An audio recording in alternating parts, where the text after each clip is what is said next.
Hey everybody, welcome to No Scrubs, the only show on the internet here to help you hire the best candidates. So, No Scrubs is brought to you by our friends at JobVite, that's JOBVITE, and of course here, the gang at Fistful of Talent. I'm Dawn Burke, and I am a contributor at Fistful of Talent. I am also the VP of Birmingham, Alabama-based software company Daxco. Let's get to it. Let's introduce our guest. You know him, you love him. Kris Dunn, how are you, sir? I'm good, Don. I like the fact you spell out JobVite. Like, I always get confused. Is it like, well, I can't even think of a different way to spell JobVite. But is it like VIGHT? Yeah, there's a lot, right? There's a lot there. It's good to know. JobVite.com. We love the folks at JobVite. Yeah. No, they're great. So a couple of things that you need to know about Kris Dunn, ladies and gentlemen, if you don't. He is the CHRO of Kinetics. Tell the gang a little bit about Kinetics, Kris. So we're a recruiting company. We do RPO, single position search, also do some HR consulting. Got about 100 people based in Atlanta. Love and life, love our clients. 1,000 points of light, yes. Strategery, you got it, you got it. He also is the founder, Grand Poobah of Fistful of Talent. So you have probably seen him, and he has his own blog called The HR Capitalist. Yes, yes. So how do you spell capitalist? Hey, don't test me, okay? The people out there know how to spell capitalist. Right. Don't test me like that, don't. Fair enough. All right, before we get into the incredible topic today regarding all your talent acquisition needs, we got to talk about your office right now. I see two pictures behind you. Yeah, One is Ari Gold, and what is that? Is that metallic? Who is the band? That's David Lee Roth Van Halen. Kind of an epic Halen thing where the guitar is in the middle and they're all gyrating around it. You know, Dawn, I moved into a new house. This is the home office, and what I would tell you is the Ari Gold here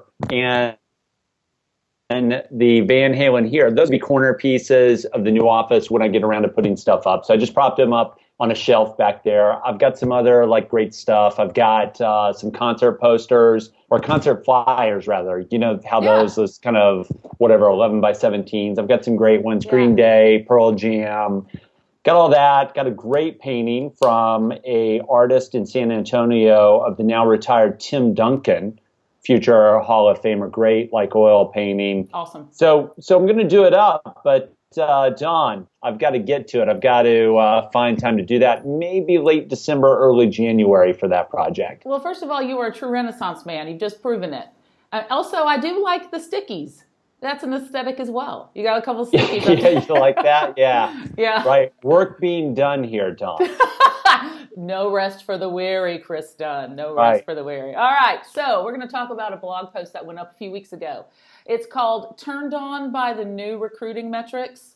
Don't kick the old ones out of bed yet. All right, so we're talking metrics today. And metrics is a topic truly that we can't talk about enough, because if you can't measure something, usually you can't figure out if it's effective or not. So here's the gist of the blog post. Kris, would you agree the heart likes what it likes? Yes. If you said that, I would. That's a great point, Don. Yes, Very the heart does like what it likes, and a lot of times we can't even realize, we don't know why. Like, for instance, I love Duran Duran. All right, I do. I love him. I still loved him then. I love him now. I liked John Taylor. Okay, they're one of the guitarists? He's the bass player. Player. So I would tell you I like those guys when they hooked up with Robert Palmer and became Power Station. Yes, very good. That was actually a good iteration. But the thing is that if you're a Duranie, a lot of people like Simon Le Bon. Wasn't my jam. Or let's think about Christmas time. Okay. I don't know why I prefer the Neil Diamond Christmas album to a Frank Sinatra Christmas album. I don't know why. That's you. That's me. That's you. And we can go on and on and on and on. Right? So let's flip this script now. What does this have to do with metrics? Well, a lot of the times, I know, Kris, you're like, where's this going? Really? Okay. Where's this going? Intriguing. A lot of the times with metrics, it's very easy for us to get attracted with a new, shiny, exciting recruiting metric, because sometimes recruiting, and particularly recruiting metrics, aren't particularly exciting. I think you might agree. So a lot of the times we don't know why we are pulled away from something, in this case, an older recruiting metric, or maybe a standard, to something new. So, for instance, predictive analytics. All right, we could talk about that a little bit. A very valid metric, but a new and shiny one. Also, Kris Dunn, were you at the HR Tech conference this year? I was. All right. There was a couple of big old booths at the HR Tech conference that was talking about artificial intelligence. You recall this? Yes, I would say. I ran a panel at HR Tech, and AI, predictive analytics. Everybody's saying that's where the future is going, and I'm sure that's true. But I digress. Back to you, Dawn. I do remember that. No, that was something that was very sexy and very appealing, because when you see artificial intelligence in the middle of a technology conference, I mean, that is appealing, and that's something that's new and exciting.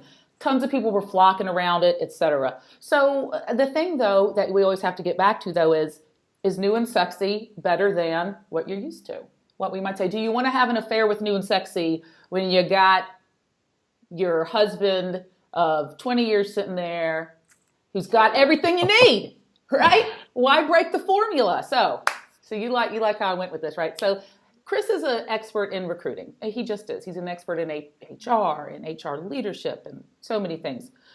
But he works in a recruiting firm right now. One would say a very stellar recruiting firm. So Kris, tell us in the group here, why is it hard to measure recruiting efforts? Well, I mean, it's hard. The first thing, Dawn, is it's hard to measure recruiting metrics, because even if you can agree on what the metrics should be, you may be measuring them differently, right? Mm-hmm. So let's take time to fill. Time to fill, the devil's in the details, because time to fill, are you saying you filled the job upon offer? When are you starting that clock, et cetera, et cetera? There's probably 8 to 10 different ways to measure that once you figure out all the points, and everybody's always gaming the system. So you can measure yourself in a holistic, very honest way, and it can be apples versus oranges when you go out and look at metrics. So I think the first reason measurement and metrics are hard in recruiting is because even though we agree on what some of the metrics should be, they can be measured differently.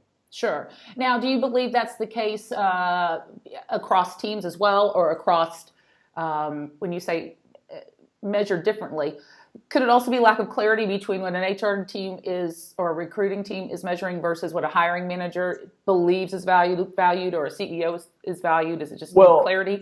Yeah, it could be. Let me give you one other example, though, before we move on. The other reason that measurement is so hard is because adoption, for all the HR tech that we have around us, including ATSs and recruiting solutions, adoption of those systems continues to be very low in the field. Mm-hmm. So it is hard, brutally hard, in most organizations to require recruiters to use the system of record, in this case in recruiting, which is an ATS. It's brutally hard to force recruiters to use it in the way they have to use it for talent acquisition or HR leaders to make strategic decisions about where their recruiting talent acquisition function is actually at. We do a lot of consulting at Kinetics, and what I would tell you is we've never gone into an organization where things had perfect clarity and people were using the system as they should, if that makes sense. No, that makes perfect sense.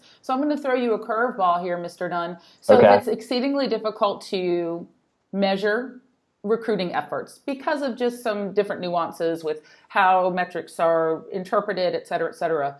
Should we throw out metrics, particularly if they relate to somebody's compensation? So give me more information. When you say, should we throw out metrics if they relate to somebody's compensation, what do you mean? You mean tying a bonus to? Yeah. If somebody's incented by achieving certain goals that are measured by certain metrics, which ostensibly are difficult, if sometimes impossible, to actually get good data on, is that something that's even valid anymore? Well, I think what you find is within a single organization, if you're tying compensation to a recruiter's performance, within a single organization, you have better clarity in terms of what you're measuring because you set your own expectations about what the definition of that is. I think once you start comparing yourself to other standards or other people's definition of the same metric, then I think it becomes dicey. But I do believe that you can measure people within your own organization as long as you do a good job of setting what those metrics are and when the clock should start and when the clock should stop, so to speak. Very good. So let's do a reset. You are watching No Scrubs, brought to you by Jobvite, Jobvite, and of course us here at Fistful of Talent. So just to recap what you said, really clarity is the key. A metric might not be perfect, but we're looking for progression, not perfection. That's what I would say. That's what my trainer who I work out with tells me. Progression, not perfection. But we have to have clarity. We have to have clarity. So to piggyback on what you just said, and I think what you said is very important. You said what works for your business might not work for other businesses. So you have to be clear on what your business needs and what makes sense to hit your goals. So do you have any thoughts for the gang out there regarding what's the way for you to discern what metrics your team should use for your company to measure recruiting? Well, I think you have to, Dawn, I think you have to think about what's important to you. I think, your post was about the old metrics versus the new metrics, and maybe the old metrics aren't so bad. I would agree with that. I think, things like time to fill are important. They're one of like many metrics you should look at. But let's face it, if a job's been open 90 days, there's really no way to spin that, correct?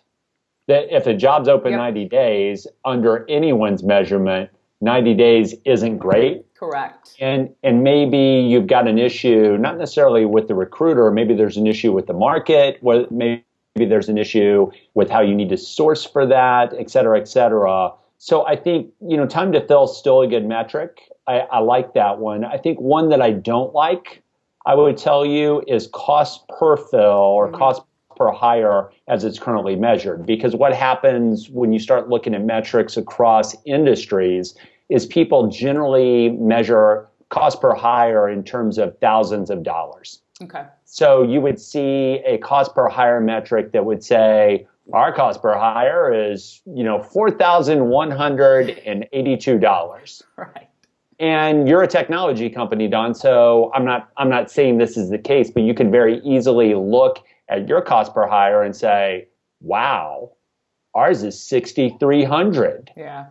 What's going on?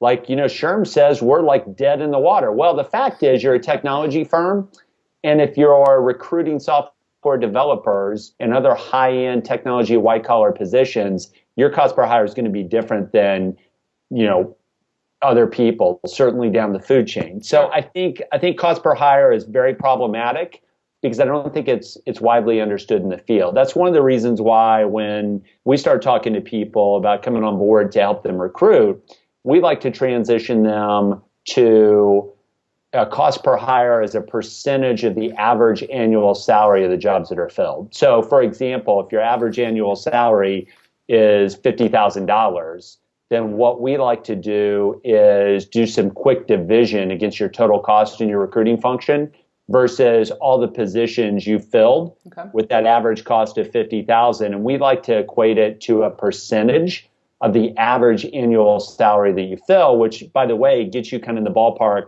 where you think about outsourcing recruiting. Like, let's say your normal contingency fee is 20%.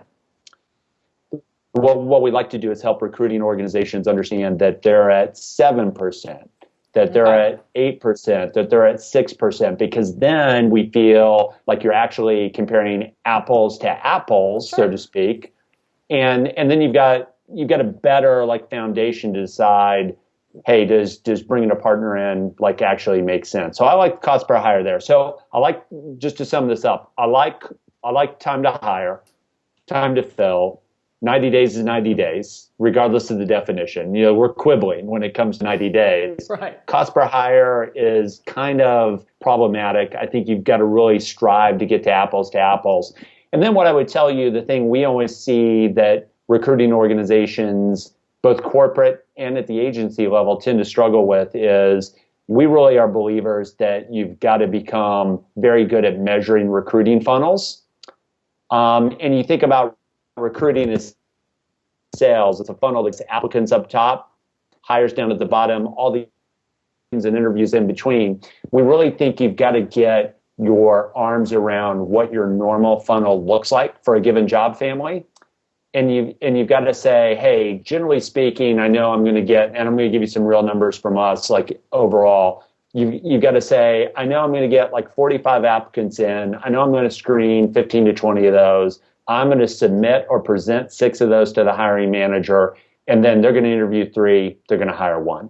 We really like say you need to have an idea of what your funnel is, because then when something goes wrong and you say, well, the time to fill on that job is up to 65, 70 days, what's wrong? You can go to the funnel, and really you can look at the funnel and you can know where the pain is. Very good. I think one of the things that this reminds me of, basically, recruiters, you need to know your business. You need to have, no matter what metric, some sense of what are the factors in your business, whether it's a problem you're trying to solve, whether it's a market issue, whether it's just different nuances. You need to have a little bit of research to bring some context into the types of metrics that you choose. Would you agree, Kris? I would agree. Context is important, and that's the only way. If you've got apples to oranges based on some of the data you're looking at, context within your own business is the only way you can make sense of it. And I think it's up to a good HR talent acquisition leader to provide context within their own organization and not be held hostage by the metrics they see from other sources. Yes, perfect. And we will make that the final word today on No Scrubs. So, everybody, thank you for joining me, Dawn Burke, and of course our guest, Kris Dunn, on No Scrubs, brought to you by Job Fight and Fistful of Talent. Till next time, see you later. Thanks, Dawn. Thanks, Kris.